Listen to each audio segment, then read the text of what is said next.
Guys, today Wayne Dyer shares one of my favorite quotes from him or thoughts from him, and that is change the way you look at things. And he goes on to give us an example of the science behind this. He talks about Albert Einstein, who once basically asked a question, and it's the most fundamental question that we should ask ourselves. Is the universe a friendly place or is it a hostile place? Two very clear questions, and the way we answer that question is going to determine the course of our life, how we view things. So the way you look at something will change that very thing. And it's so true. If we look at our lives, if we look at our lives as being meaningful, purposeful, positive, and impactful, well, that's what's going to happen with all the events around us. So it's up to us. How do you look at your life? Think about it. Have a good morning, everyone.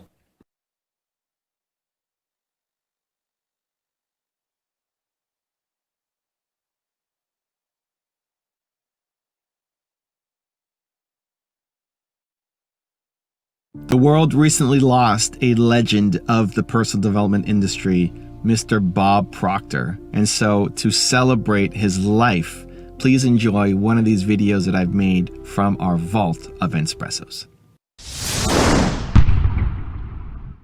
Attracting what you actually want. I think James Allen put it very well in his little book, As a Man Thinketh. He said, you don't attract what you want, you attract what you are. Now think about that. If you want to attract what you want, you've got to see yourself already with it. You've got to understand that you've already got it. First of all, clearly understand this. Nothing is created or destroyed. That means everything's already here. If not in one state, certainly in another. Where did the iPhone come from? The iPhone came from a series of ideas that individuals entertained in their mind. And they kept holding the idea until the stuff came to them that enabled them to build the phone. The stuff had already been here. Nothing is created or destroyed. All science, all theology teach that. If nothing's created or destroyed, everything that is already here. Our problem is we've got to wait until we see it outside before we believe we've got it. Start dealing with the non-physical world, with the invisible world, with the world that you can't see through these little peepers that you've got here we call eyes. Start to see yourself mentally. You've been given the faculties to do that. Use your imagination. See yourself already in possession of the good you desire. That will flip your mind onto a specific frequency, and you do think on frequencies. It's on that frequency that good you desire is going to start coming toward you, and you will start moving toward it. If you want to attract what you actually want, you've got to see yourself now already with it. And know it's only a period of time until you moving toward it and it moving toward you, and you become one with it. So I'm a big believer in this, but also have a really hard time with it. And I want to share my perspective, and hopefully you'll learn, and maybe I'll learn in the process too. Whenever I get an idea, I have to do something immediately. Trust your ideas, believe that they're amazing, and manifest them into the world. I love it. I'm not taking it from the approach of, I want this book to be a New York Times bestseller, and I'm sitting there visualizing my book being a New York Times bestseller. I'm not visualizing myself being on Brendan Burchard's stage in Puerto Rico to a couple thousand people. That's not the process that I typically go through, although I'm open to that maybe being a mistake. I don't know. It's never really felt like it's worth it. I don't know. I'm sitting there. I've done it many times, sitting there visualizing. I've never really felt like that made a difference. I'm open to being totally wrong. But how I do apply it, and it's massively seen an impact, is as soon as I get an idea for something, it's go time. Trust that vision that came to you, trust that idea that's in your head, and do something immediately about it. When I thought about the idea of having a house, of building a custom home, I then went off and built the 5,000 square foot custom home. Like inside of the year, we had the whole thing done. When I thought about silly things, like I thought about having a mannequin. I was watching Green Arrow on TV, and I loved how they all had their mannequins when they were in their lair or their realm. They had their outfits, their costumes on a mannequin, and I thought, I feel like I'm the Green Arrow. I got the deep hood. Look, I could be. This is the Believe Arrow, right? I want a mannequin too. And then inside of a week, I had my own mannequin here, and so. It may seem crazy, it may seem wild, but that's how I tend to operate, and I think it's amazing. Right now I'm thinking about doing a 30-day challenge on my YouTube channel, my main YouTube channel, where every day for the next 30 days, I have a series of videos to help you build a better life. So like 30 days to a better life. And it's gonna be some of our best work. And I thought of the idea and now immediately we're doing it. And so trusting the ideas that come to me and then immediately creating them and I guess manifesting them to the world, I am 1,000% all in on. The sitting and visualizing the thing that I want, I have a struggle with, and I'm open to making it better and being changed. Where I faced the hardest time with this is my health. So I broke my neck last year, right? I wore this for 60 days, taking it off for 10 minutes a day. That was it. And I had a concussion and I had 2 spots in my neck that were broken. And I did some meditation with a guy named Michael Edwards, who led me through this guided meditation, and he helped me, and he was doing it with me in person, over the phone, sending me videos. And first off was getting the concussion away, because I'd never had a concussion before, and the meditation I found really helped the concussion. The second part was the visualization. So I have a bone in the back of my neck that broke off. So the big bone broke and is healed. The little bone just kind of broke off, like the tip, like imagine, I guess, a fingernail kind of hanging loose, right? And it broke off. And the doctor said it's not going to come back together. And it's not worth going and doing surgery on it because it's not a big deal. Don't worry about it. And Michael was convinced that I could heal myself and I could make that bone come back together. And so every night and every morning, I would do it twice a day, meditating and visualizing the neck coming back together. And you know, it takes some, you know, hand sanitizer, or not hand sanitizer, take some lotion and you know, put it on my neck, and just as I'm, to get more tactical, like as I'm doing it, the bones connecting. I talked to John Assaraf, who is another, you know, legendary expert in his field, and he's fully convinced that it can come back together through visualization, through meditation. I haven't done it yet. I haven't cracked the code on how to do it. I wish I did. We did X-rays 60 days later, and it's still just as disconnected. It's still just as, it didn't move a centimeter, a millimeter closer. And that was honestly a little bit, you know, negative or low or defeating. And my motivation to do it as intensely has waned. I haven't been doing it twice a day, every day. I still want to believe that it's possible. And I still kind of believe that it's possible. And maybe that's not enough. Maybe that's the problem. Maybe the problem was I never believed enough that it could happen, and that's why it didn't happen. So I would love for that to work. I would love for meditation to work. I've meditated with I don't know how many different people, so many different people. I've never really felt the benefit of having a meditation. Just feels like I'm sitting down. Nothing wrong with it. Just I don't feel extra clarity or anything coming out of the meditation. So I believe that it has worked for other people. I believe that it can work for me. I haven't found the path to make it work. So that's where I'm still struggling and trying to improve and trying to get better and reaching out to experts, and why I still feature people on my channel, because I'm trying to learn through the process as well. But the idea of taking the ideas that do come to you and taking immediate action on them, right? The last letters of law of attraction is action, doing something, trusting them. I think 1,000% that can serve you. It has served me. I know for sure it can serve you, to learn to trust your ideas and do something immediately today about it, and then build momentum towards it. And that big crazy thing that you have in your mind may not even be that big and crazy once you actually start taking some action on it. And so that part I'm 1,000% down on, and you need to do something today in your life to change.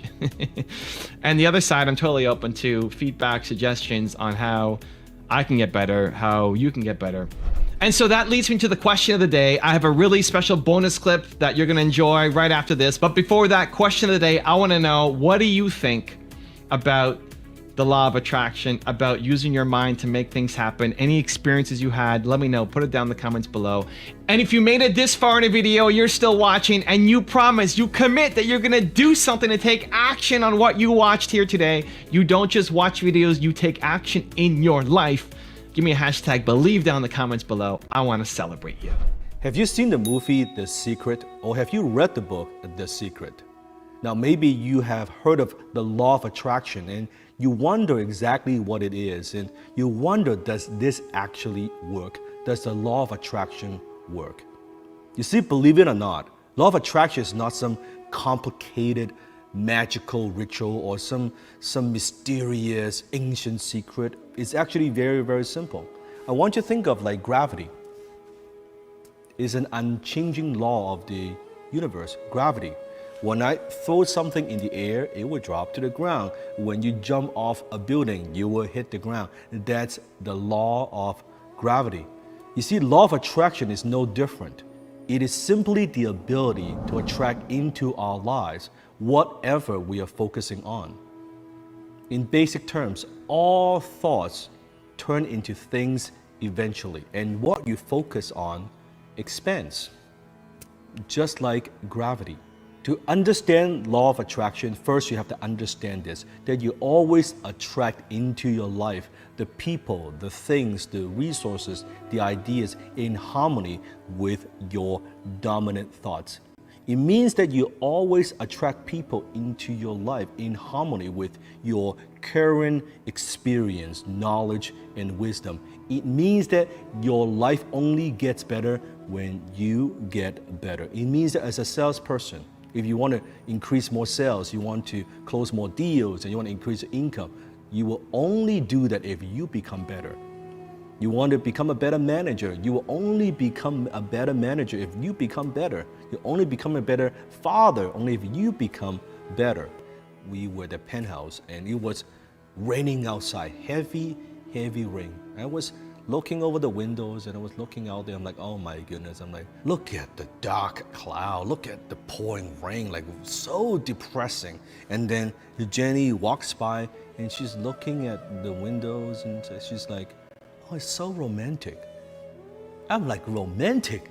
Like, what are you talking about? Look at this. This is bad. Like, we can't go out. This is like pouring rain, damn Vancouver, right? She's like, no, look at the mountains. Look at those, like, look at that. Look at the light. And this is so romantic.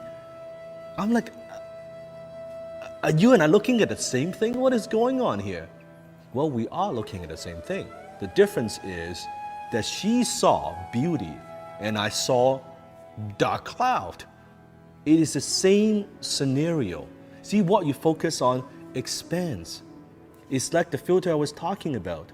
Most people attempt to change their lives with more information without upgrading your filter. Jenny and I, we have a different filter.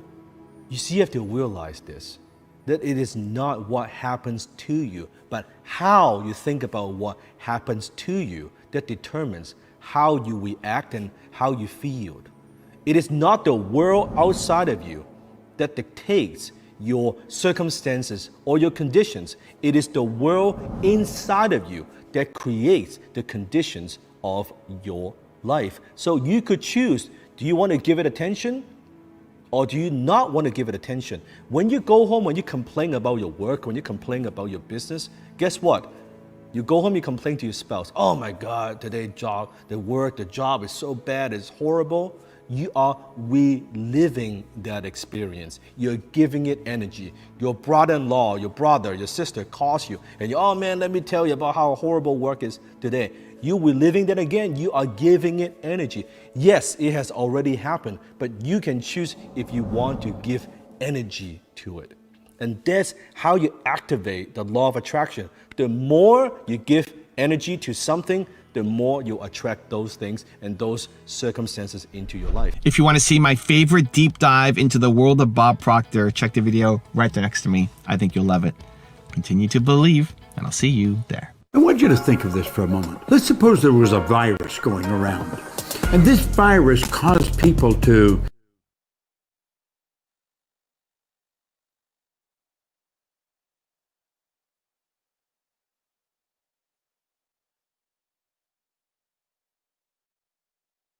Good afternoon, guys. One of the things we have to understand about ourselves, because it affects everything, is what's at our center. What are we centered on in life? And what I have found, and what I have read about, and what I have thought about and seen over and over again, is that the happiest people, or the most successful people, are centered on correct principles. And that's what we have to center our life on. We cannot center our life on anything outside of us, not even people. And I know it might seem selfish. It might sound like How can that be, especially when we're involved in intimate relationships or just close relationships with our family members? But we have to center on correct principles because those are the things that are within all of us anyhow. And so if we do that, we become the best we can be for them as for ourselves as well. Hope this helps everyone. Have a great afternoon.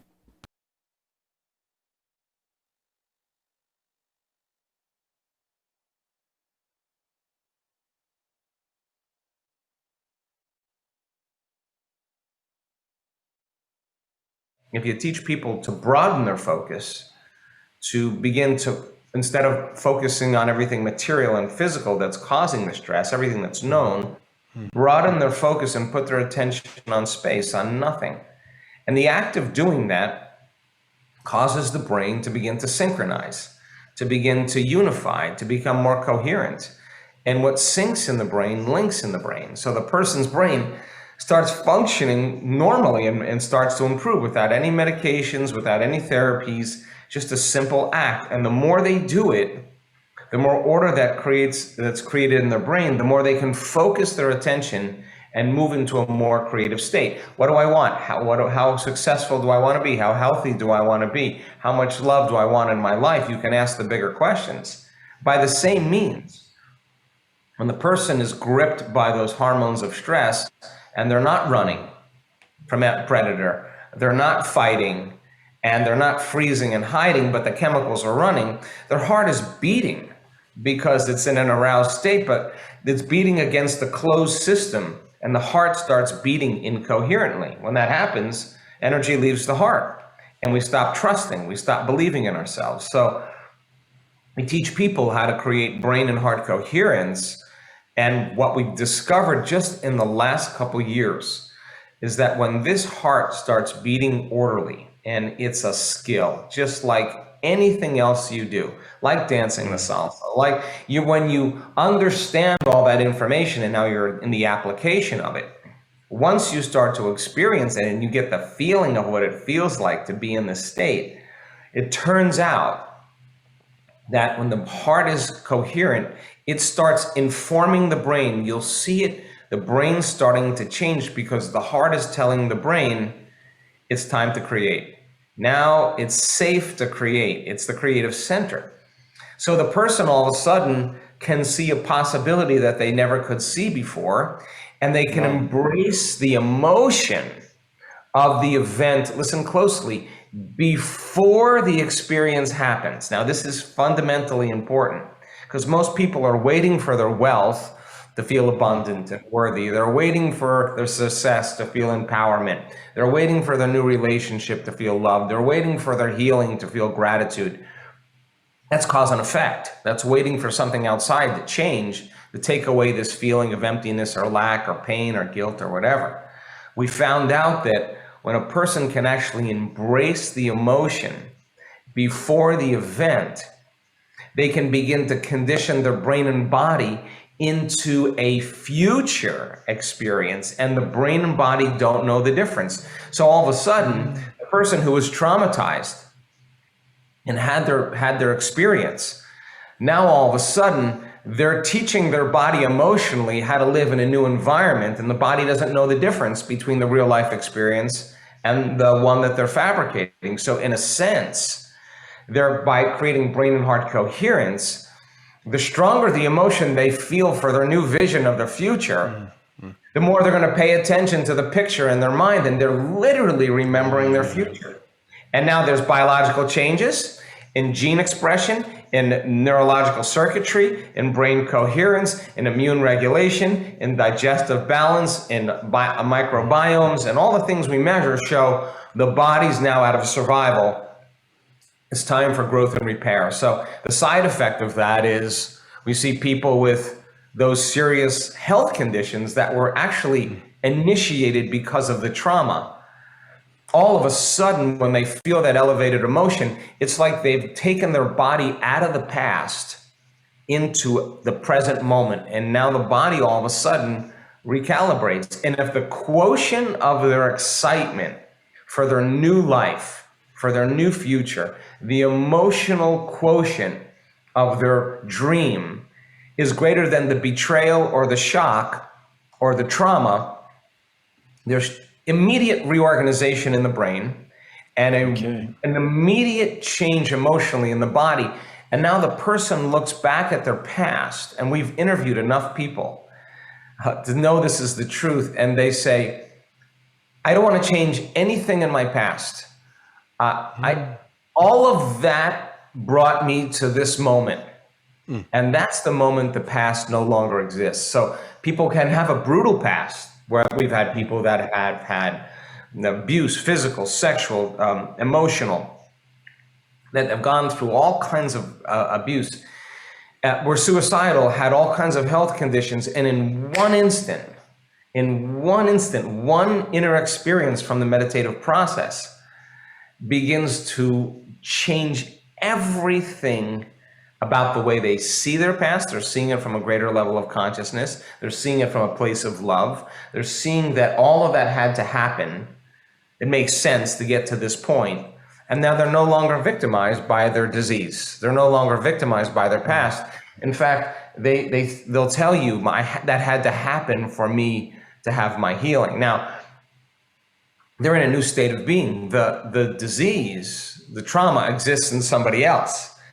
They've just become somebody different. And so the side effect of that is, we've seen blind people see, we've seen deaf people hear, we've seen people in wheelchairs that have been paralyzed from strokes step out of wheelchairs. We've seen people with all kinds of rare genetic disorders that science had no solution for. There it is, and then it's gone.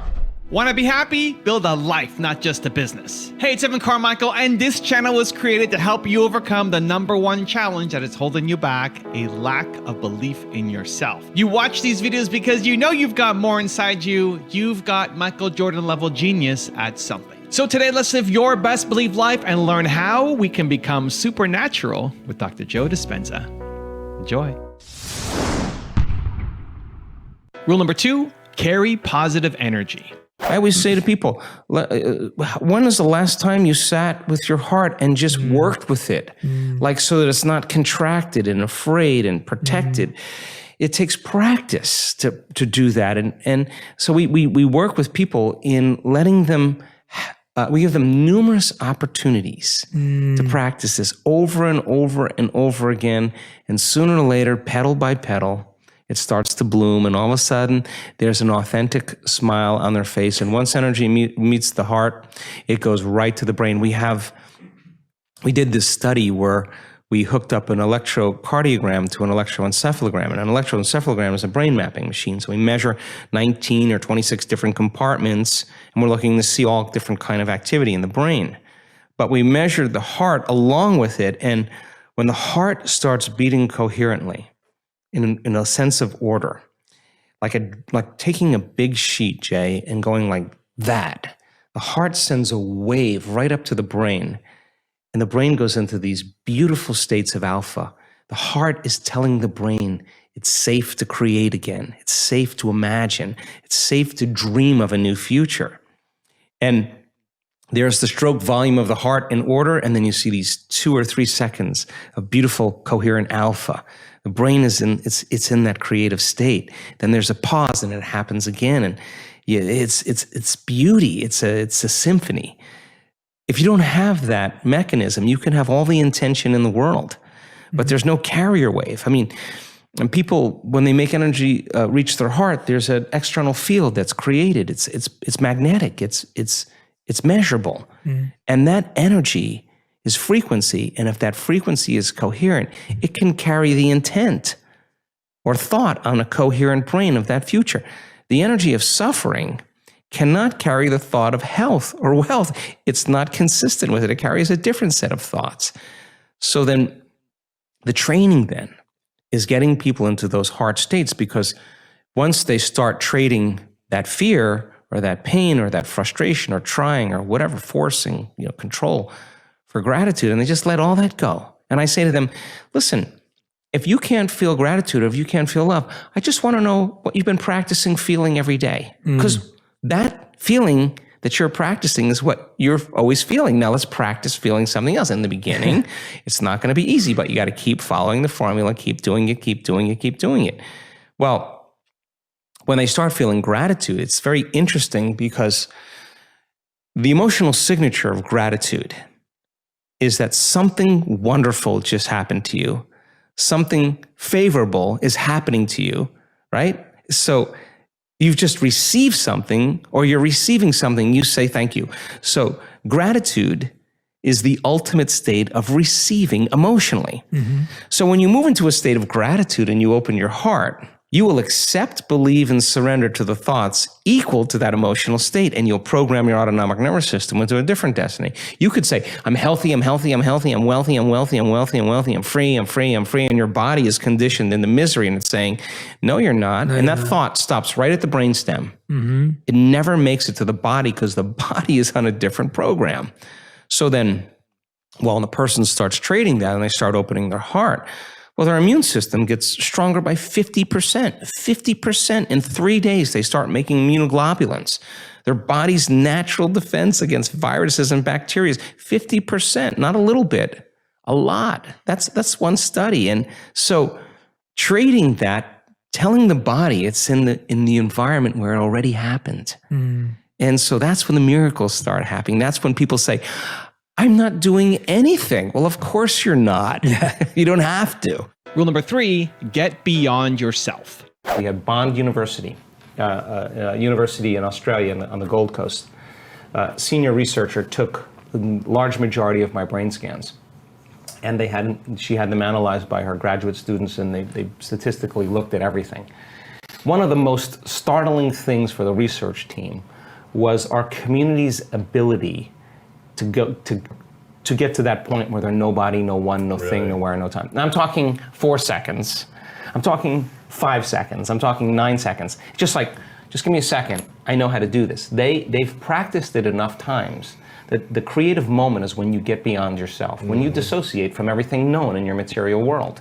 Turns out when you do that and you start changing your brainwaves slow down into alpha and theta. You're suppressing the memory bank of the known self that keeps you plugged into three-dimensional reality. When you quiet down this mechanism, now all of a sudden you start connecting to that field. And when you can stay conscious in those subconscious realms, when you can literally regulate and change brainwaves, now you're in the operating system where you can make those significant changes.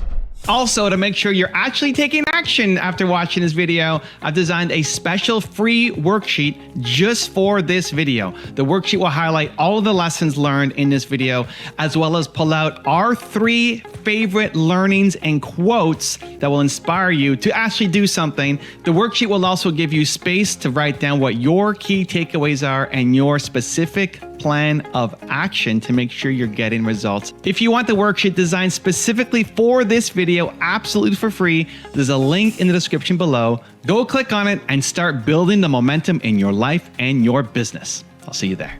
Rule number 4, be present.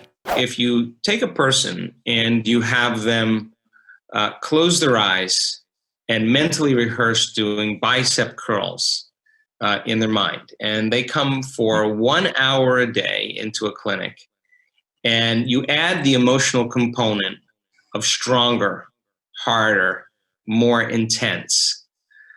And they practice that with their eyes closed, never lifting a weight. At the end of 2 weeks, their muscle strength increases by 13.5%. Now, what? So wait, 1 hour a day though? Visualizing it for an hour a day, doing bicep curls. Okay. Bicep curls.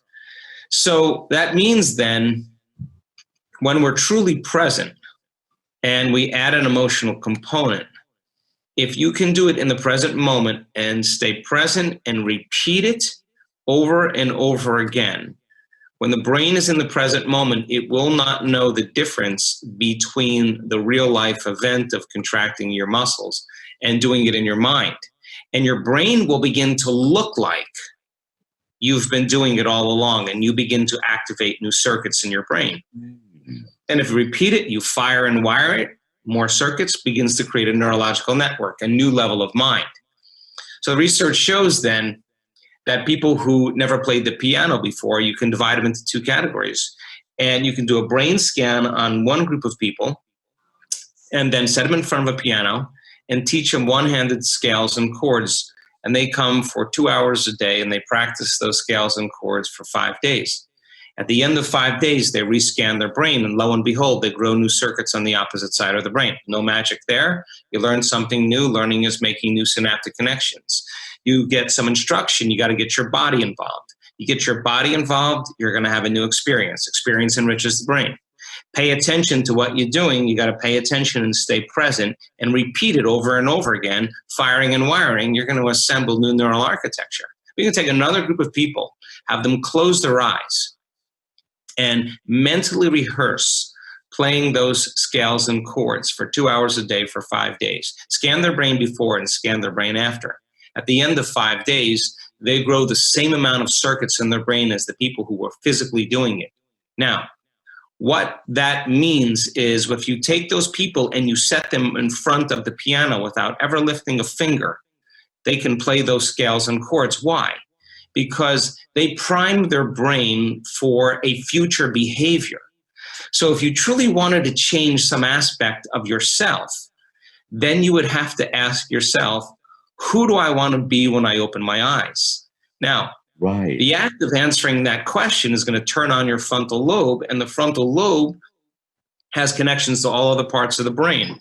And it's interested in answering that question because it is the creative center.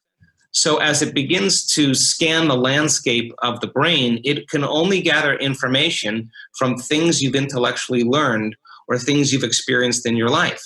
And it begins to associate those different memories with the question. And when you get enough networks of neurons firing in your brain, you see an image or a picture. That's intention. And then as you begin to live and rehearse who you're going to be, you begin to do that exact same thing. You begin to install neurological hardware in your brain. Repeat it, it becomes a software program, and you begin to behave that way. Now the brain is primed. It's no longer a record of the past. It's a map to the future. Now the person can feel the emotions of their future. You're going to see a person move into a different state of being, and they are going to have all kinds of biological changes, and that begins to change their biology every single day. Some people do it faster, some people do it slower. Rule number 5, connect to divinity. When you hit pay dirt like that, when you connect to the field, when you connect to the divine, whatever you want to call it, when your consciousness merges with a greater consciousness and that arousal creates ecstasy, bliss, oneness, whatever you want to call that, you realize that it never came from anything out there. It didn't come from the wardrobe or the facelift, the sports car or whatever. It came from within you. And so you stop looking out there for it. And now the love affair begins. And you never want to miss a date because it's just too good. So that memory then, that is what I'm after. Because when you have those transcendental moments and you understand this, the experience of that transcendental moment lays down new circuitry in the brain. That's what experience does. And the experience produces a feeling, but it's not chemical. It's electric and it's orderly, and every cell of your body is jiggling in an order. And you're aroused and you're awakened, right? You have to admit, when that occurs, your spectrum of reality is going to broaden. Some conditioning, some illusion, something is removed, and you start seeing reality as it is. And all of a sudden, you start seeing the part that we edit out for survival. Now you start seeing patterns and lights and information that are transcendent of three-dimensional reality and your spectrum. Why? Because your brain had the experience and the circuitry's there, and now your experience of the world changes. You get an upgrade to the VR set, to the virtual reality set. Oh, you got the upgrade, you got 2.0, and now it looks different. Everything looks different. Everybody looks different. The world, you're seeing beauty more. Well, and there's more holism and more connection, and sounds and words and music and sense and sight and light is all working together. That's the blessing of an awakening, right? That's where we're going. Rule number 6, strengthen your inner world. If something outside of you is controlling your feelings and thoughts, then it makes you a victim to your environment. So you will be more victimized, or you could be more of a victim to other things in your environment. People don't understand this consciously because it's a program subconsciously.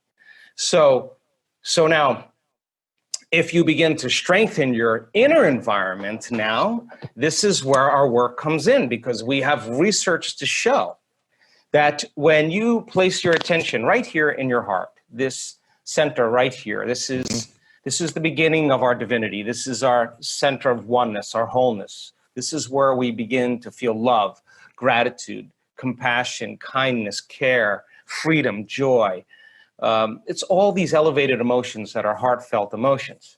That our research shows that when you begin to teach people how to open this center, and you teach them a formula on how to practice it, that if they did that for 4 days, that they would begin to strengthen their immune system by 50%. And now let me tell you why. Because in the center is your heart, but what most people don't know, there's another gland in there called the thymus gland.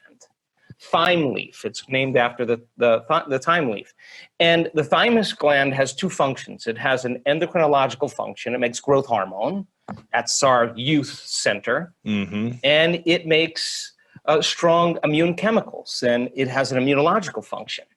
So when you're living by stress and your heart is racing and you're stepping on the gas and the brake at the same time because you can't run, you can't fight, you can't hide, and you got the gas and the clutch going, energy is going to leave the heart and it's going to the adrenal center, and you're going to cause contraction in the arteries in your heart, and this center will shut down from blood flow. And so there's no energy in the heart. So you teach a person then how to begin to open the center and to start feeling elevated emotions through their heart. And you teach them how to switch or convert from the sympathetic nervous system to the parasympathetic nervous system. Well, all of a sudden now, this thymus gland, which normally shrinks with age, starting at puberty, the fountain of youth now, all of a sudden begins to get new blood flow. And there's new hormones that are signaled, like oxytocin and vasopressin, and all these different chemicals called nitric oxide and endothelial-derived relaxing factor, and the arteries in the heart begin to swell with energy and blood flow. And this center switches on, and now it says, man, this feels good, and this is a time for us to really get back into balance, and really let's strengthen our inner world now. And now all of a sudden, this thymus gland begins to make thymosin, which is an important agent that begins to make T cells. And T cells have little receptors on them called T cell receptors. And when those T cell receptors are robust and strong, those cells make proteins, and they make what's called antibodies or immunoglobulins. And these little Y-shaped proteins block the receptors coming from the virus that are trying to attack the white blood cells. They have a shield, and now they're immune to the virus and its attack with its receptor, and it can literally begin to inject it with these immunoglobulins, primary immunoglobulin A, and that begins to cause the virus to not survive. And then that white blood cell will pass another white blood cell and pass on the memory to it, so it already knows what's coming. So now all of a sudden you're making these immunoglobulins, and now your inner world now can combat anything that's a foreign agent, and even cancer cells. Rule number 7, tap into constructive energy. I think that if we share the same experiences, because we like the same things, we share the same emotions. And if we share the same experiences, we share the same emotions, I can relate to you, so we can exchange ideas and information. And if we share the same energy, energy is information. So many people, as an example, they use each other to reaffirm their dependency on suffering. So I suffer more than you say I suffer, you suffer more than me. We have this thing, we just complain with each other. Well, that's the same resonance, the same frequency, and there's a match, right? But it goes to the same means if you're someone has a accountability partner that you exchange ideas like this with, and it's a different frequency, a different energy. So when energy comes together, it's constructive, something comes out of it. You feel it, right? And you feel an elevation. If there's dissonance, then your sensing meter is how you feel about that person, many times in your gut or in your heart or wherever, and there's destructive interference, and there's no energy involved. So I think that's just a practice, but really the ultimate mastery is to be able to be in such resonance, such coherence, that when you walk in the room, that you raise everybody's energy and you don't let your energy drop because of any circumstance or any condition. And that would be greater than your environment, right? And that's the model that we use. So imagine 1,500 people in an event where everybody's getting super coherent, and the interference that's going on in the room is creating these high amplitudes. Now we've measured that in the room, and the energy in the room is off the chart many times. There's energy for healing in there. There's energy for all kinds of things that can happen. So we brought it to life with our awareness. And so the more elevated the emotion, love, gratitude, freedom, bliss, ecstasy, the higher the frequency. So, but it turns out you can have a collective group of people with a lot of energy and be incoherent, and it creates entropy. Yeah. You could have a smaller group of people that are highly coherent and put out a very big signal. So when we see a collective really get coherent, wow, the energy in the room opens up doors of possibilities that I would never expect. I mean, I don't know how to explain some of the phenomenological things that happen. But that's everybody's divine. Like everybody's in that state. They're in that elevated state. So I think our truth meter is really whether we feel lifted or we feel like we've been robbed. And rule number 8, the last one before some very special bonus clips, is elevate yourself. How bad does it have to get? I mean, to what denominator, to what lowest level do you have to reach before people really make up their mind to change? My message is, why wait? I mean, when you're feeling so altered emotionally, you feel so bad, that's the moment you could actually see yourself for the first time, because you're not answering your cell phone, you're not responding to all your texts, you're not watching TV, you're not going out to dinners, you're not calling people back. Something's altered in you, and you're starting to become self-aware, right? So then people wait to that lowest moment where they can start to see themselves through the eyes of somebody else. Well, if you're waking up every day and you're combining a clear intention with an elevated emotion, and you're changing your emotional state to be elevated, you could still see the old self from an elevated point of view and stay conscious than from a limited point of view. And that's what I want for people. Like, let's go. I mean, what do you got to lose? What people are going to start wondering, like, did you change your medication? What's up with that guy? Something's different about him. You're not predictable any longer, right? And I always say to our community, when you're changing, you just stop talking about it. You're just too busy being it. Something's happening, and that's the repetition of getting a few days in a row of that really well. I always say, God, if you had a great meditation, you wake up feeling better at the end of that meditation than when you started, and you do that the next day, and then the next day, you're going to start feeling better all the time. And that your body's going to start feeling better, and everything's going to start feeling better. And you're going to start feeling better about life.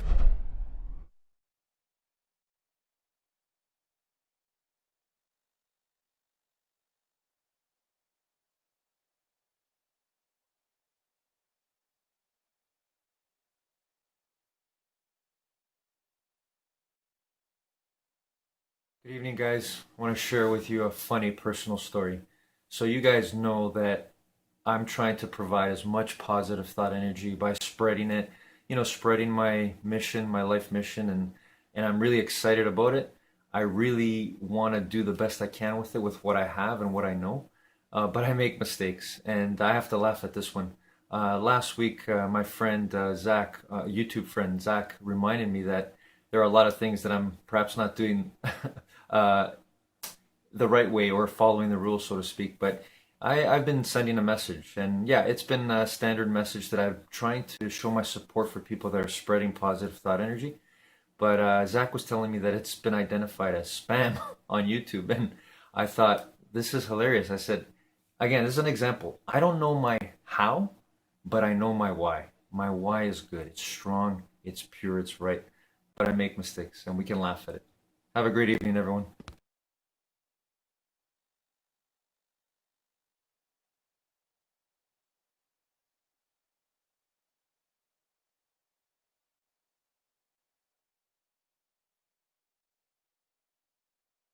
Leaving home at 17, working as a janitor, and never attending college, to empowering over 50 million people worldwide, working with presidents, and owning businesses that do over $7 billion a year in revenue. Here's my take on his top 10 rules of success. Enjoy. People think they have to know how. I call it the tyranny of how.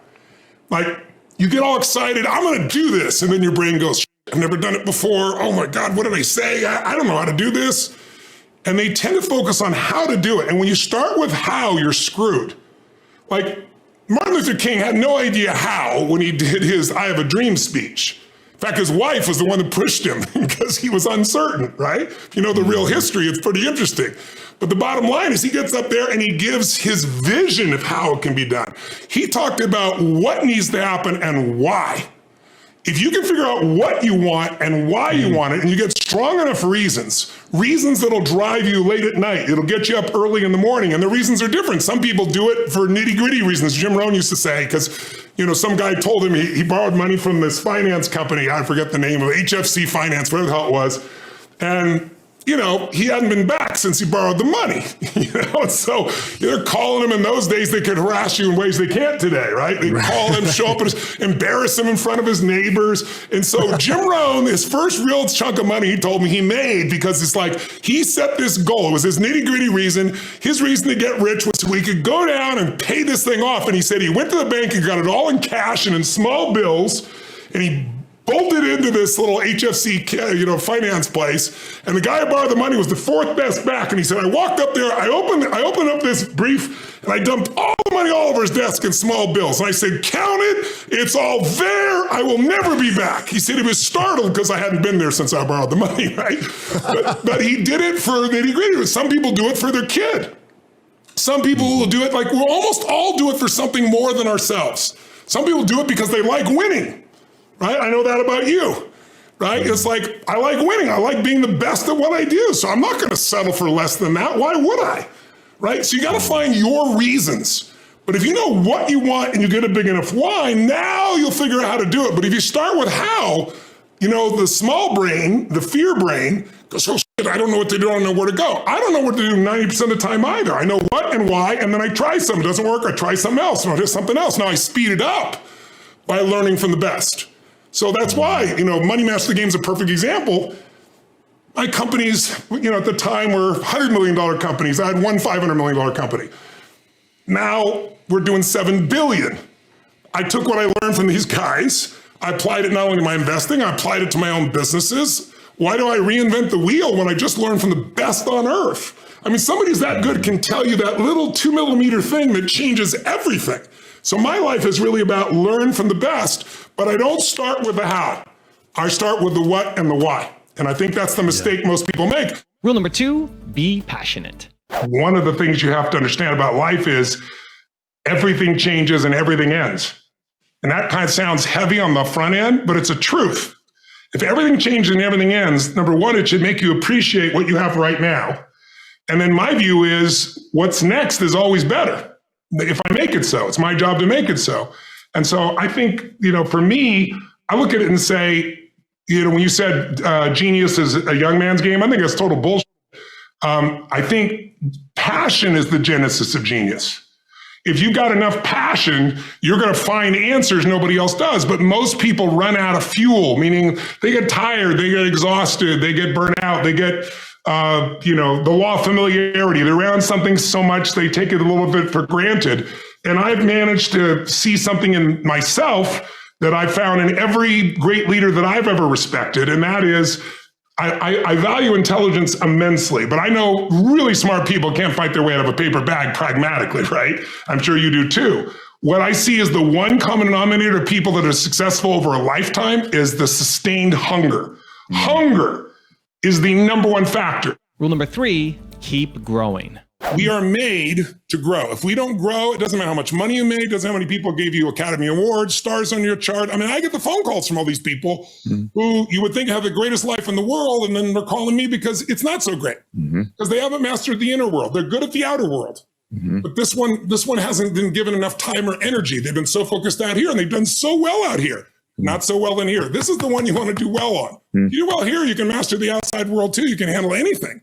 So for me, it really comes down to looking at it and saying, okay, if you and I are going to have an extraordinary level of fulfillment, what's going to make me grow? Because that's what's going to make me proud. And to grow, you got to face challenges. And I think the biggest problem most people have is they think they shouldn't have problems.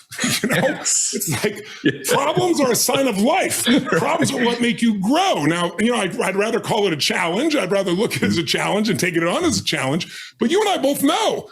I mean, I have grown so much in the last 24 months, taking 105 companies, some of which were literally shut down for 12 months, keeping them alive, not letting them employees figure a way to turn around, figure out adapt. I mean, I've got more skill and ability than other people. I manage my own state unbelievably so. And I help other people manage their states. Without that challenge, when it grows, so it's probably not. Rule number 4, cultivate gratitude. Your happiness is never last as long as it's got expectation behind it. Don't get me wrong, I have businesses that run them, we manage them. But I know people are going to screw up. My idea is different than I think they should be. And sometimes their screw up will turn into something better. I got to get through. So what I did was I began to realize I made a decision, the most important decision I've made in my life. And I'm not going to suffer more life too short to suffer. And I'm in a little bit of a mental state every day. And the way I handle it is I catch myself, I start that sense of stress. I let it go. I see the idea go by. So your thoughts about this person that says your business are not going through. If I was in a room with 10,000 people, I guarantee you 60-70% of the business owners are the same thought. I ask people all the time, what's my stress thought? What do we change the business? How we deal with that? Everybody. Everybody. My point is, it's not your thought. It's the mind, not your mind. When you think it's your mind, you identify with it. And you can't separate from yourself. But when you realize these thoughts have been around for millions of years, and I'm just thinking the same thought. Some of the people before, like, how many people want to kill themselves? You didn't do it because you didn't believe you're really going to kill them. But you felt it, you said it, you were there, right? So we all have thoughts. It's always stressful. I believe in that success. So what I try to show people is, if you can start to realize these thoughts have been around for a million years. Like, I did a million, 1,000 years ago, they were going back. They called me a lunatic. It's crazy. If I said 100 years ago, you're going to have a box like this in your pocket. And you can click on it and you can see what the weather is. You can click on it and see the lives on the other side of that talk to them. They look in this box. The way it works is invisible waves. They travel around the earth. And it pulls invisible waves in the box. You go like, read between the lines. There's no way down any of it. So what I want you to realize is thoughts are invisible waves.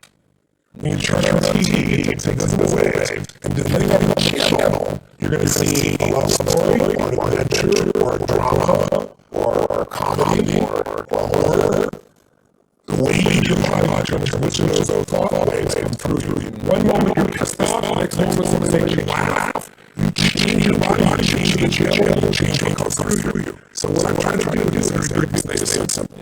First, identify why you're suffering. What's your favorite flavor? Are you a worrier? Are you a pissed off person? What is it? Second of all, aside, you're killed out that one little, you're going to wait until God's elevated you sit here, you're going to break pattern. You start to feel stress. You see it, you thought going by. And then you focus on something to appreciate, enjoy, love. Appreciation, love, enjoy stuff. You can't be grateful and angry simultaneously.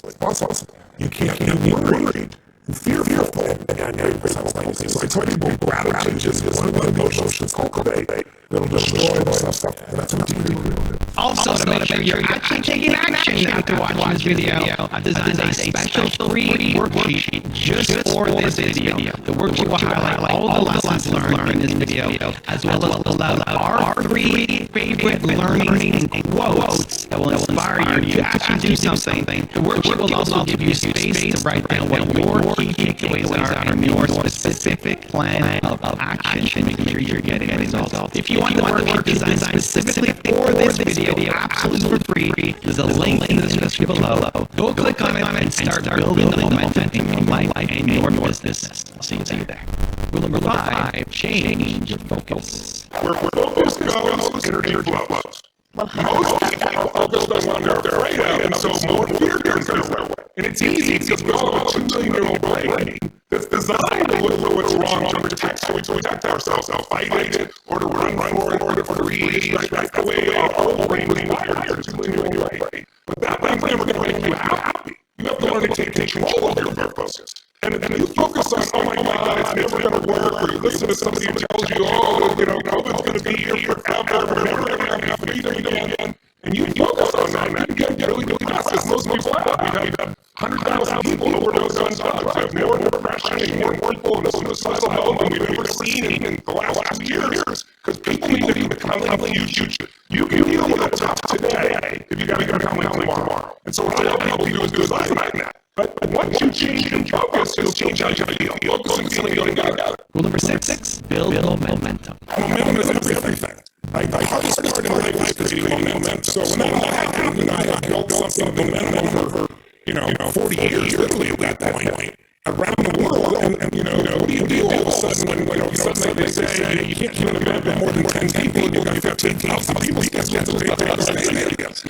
We're going to Vegas, they never shut down Vegas. But then they shut down Vegas. It's like, I know how to rent a church, a mega church for a buddy of mine in Houston, 10,000 people. They're not going to take Costco open and shut down the church. They kept Costco open and shut down the church. So I got to the point where it's like, what do you do? And when you think there's nothing you can do, that's how you can do something. When you think, I don't know what to do, that's how you know what to do. You just push yourself. And so I was like, I pulled my team together. I thought I did like a webinar with 52 screens, and I said, I'll kill myself first. I said, I got to create an experience for people. They need desperately wherever they are in the world. So little tape recorders like, hey, here's what we're going to do. 25 LED screens, 50 feet wide, highest resolution is 1.67, 150 degrees. We come in around the back. I'm going to call my buddy Eric. I'm going to see him soon. Expanding from the little thousands to 20,000 or 30,000. I'm going to hire a firm to create an app so they can shake it so it sends a signal. You can hear reality people clapping because the more shake it, the louder it gets. And I just started creating a whole thing out there. So it's not like my CFO says, Tony, I saw all the numbers for $25 by the time. It's like, Tony, should we read some of this first? And I said to myself, listen, well, first of all, you can't. I said, well, do your best. Not what I'm looking for. I said, second of all, this is going to be this way for a while. Yeah. And we're going to use this to more people. And then, when things go back to normal, we have to do that too. I just did a destiny where I had, 10,000 people in 96 countries, and then I had 500 people in front of me because I built the studio. So there's 44 settings, I can live 20-foot screen. And so now I'm a hybrid of that. People want to come personally there, people who want to be in the middle of the night in some other country or participate. All that comes from just taking action and momentum. If you build momentum, you can accomplish anything. You see it in sports. You see a team that's dominating, everybody's field goal, and then momentum changes. Your job right now is great momentum. And that's how I'm building this challenge. And they say to you, let's do a breakthrough for you right now so you know it's real. Let's get you to get a real result. Let's get you to shift yourself physically, mentally, emotionally. So you build that momentum. It takes so much energy to rock it out of the atmosphere. Things very well to take it out of the solar system. So that momentum, I think, is critical. Rule number 7, maintain good relationships. You mentioned you reach out to someone, you'll text someone, you'll send a voice note or a video message, or maybe you're calling them or just saying hi to them and telling them you're acknowledging something that they're doing well that you appreciate.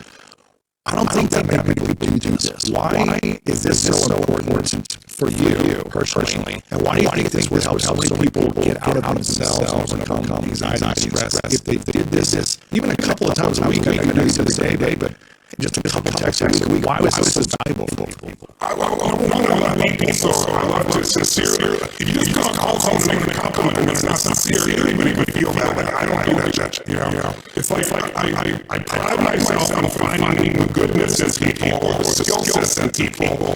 And I also know that with acknowledgement and growth. So from the standpoint of that, I want them to feel that feeling appreciated. I want them to know I see what's happening behind the camera, so to speak. It's like that's what matters. It's not how everybody else sees you, it's how you really are. And then it also deepens every relationship you have when you sincerely acknowledge somebody and you notice something that people don't notice. And so it deepens the connection. And to me, quality of life is the quality of two things, your emotions and your relationships. And, if my emotions are terrible, relationships are going to be terrible. When I have great emotions and I can extend that out to help other people, then it just makes me feel more alive. I do it for me and them. It's a virtuous cycle. Rule number 8, feed your mind. Fundamentally, the most basic thing you got to do, especially at a time like COVID, is you got to every day have a couple of simple practices. One of those is every day you got to feed your mind. And when I say feed your mind, I mean consciously seek out something that's going to give you new insight, new inspiration, new way of looking at things. Otherwise, today the news follows you right in your pocket. And the news is supposed to be people. But they're doing their job. What's their job? Make as much profit as possible. How do you get the most profit? Get the most people to watch. Get the most people to watch. Fear. If it leads is the phrase they use in their website. And we've seen so much fear built up now that most people have lost their faith. And you can't lose it, unfortunately. It's just a muscle that needs to be regained. But you have to fill your mind. You have to pursue it. Great ideas are not going to interrupt you. You have to be pursued. And the good news is today, if you get away from just traditional news, you can do podcasts like this. You go to other locations, you can get another perspective, and you can feed your mind. But if you don't feed your mind, remember teachers are going to get wrong. And he used to say, Tony, I got a question for you. He said, what if your worst enemy was sugar in your coffee? What's going to happen to you when you drink that coffee? So you're going to drink coffee. He said, what if your family member, your friend, your love, accident drops one cup of strychnine? That's going to happen when you drink that coffee. So you're going to be dead because that's right.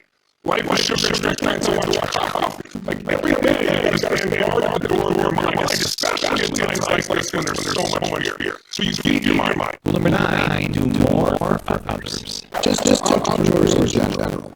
And you're an entrepreneur, a wildly successful entrepreneur, and you work with and are friends with many of the top entrepreneurs in the world. What are a few of the common attributes of super successful entrepreneurs that you've seen? There might not be that obvious ones for you. Oh gosh, I example, I was talking yesterday, Mark Money, it's just in my mind. He was going to go sell coffee down there. Mark was in my house about 15 years ago. He went to it 3 times. This repetition was one of the universe self in it. Again, I'm not going to be comes up to me and he introduces himself. Says, Tony, you changed my life. I'm one more. I believe in starting this company, sales.com. We're going to change the business world. And everybody's going to do $100 billion in business. That's the 97 billion this year, right? And I've been on a 15-year journey with them. What do they have in common? They have a sense of something they want to serve within themselves. The only challenge sometimes in that market, I think we get a bad reputation for some people, is you get people that really act like they're doing it for something large themselves. There really isn't anything that you want to rock be successful, but motive doesn't matter. And the most successful entrepreneurs have a motive, they include themselves, but they want to do something that's going to change the world, make the world different. It's like when you're trying to meet your own needs, you get a certain level of insight. If you're trying to meet the needs of your family, and you get a different level of insight, like life supports, whatever supports more life people. If you're going to support your community, it's like trying to have an impact on the world. So it's larger. And I found out with marketing, you find your visionaries that are like those other entrepreneurs. They really is their vision. They honestly do it for free. And they want to make money, they do money, but if you're only doing it for money, then the unfortunate part is people sense that, and then they feel like it's just a transaction as opposed to an experience that value. So there's one way on earth to really become wealthy, and that is do more for others than anybody else is doing. And rule number 10, last choice, my very special bonus clips is recognize and create patterns. No matter how long you live, no matter what changes in society, skill number one, it's the ability to recognize patterns. You're really good at it. You do finance, you do business, you're not just alone, you're on your own. That's why you're successful. When you recognize patterns, it allows you to go to the next step, which is use them. If you recognize financial patterns, you can do very good. You recognize patterns in business, you can turn around a business. That's what I'm doing. I have 5 companies now. We have $7 billion in business. But I have a business background. But I recognize my patterns, and I see the billionaires with nothing. What do they do? How do they do it? How do they turn around?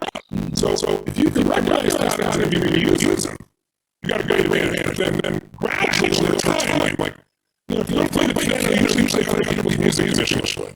And then there's a point where you can come through. Now you start creating patterns. And when you start creating patterns, that's when you become a dominant force in business and life, in the marketplace, and with your children or anywhere else.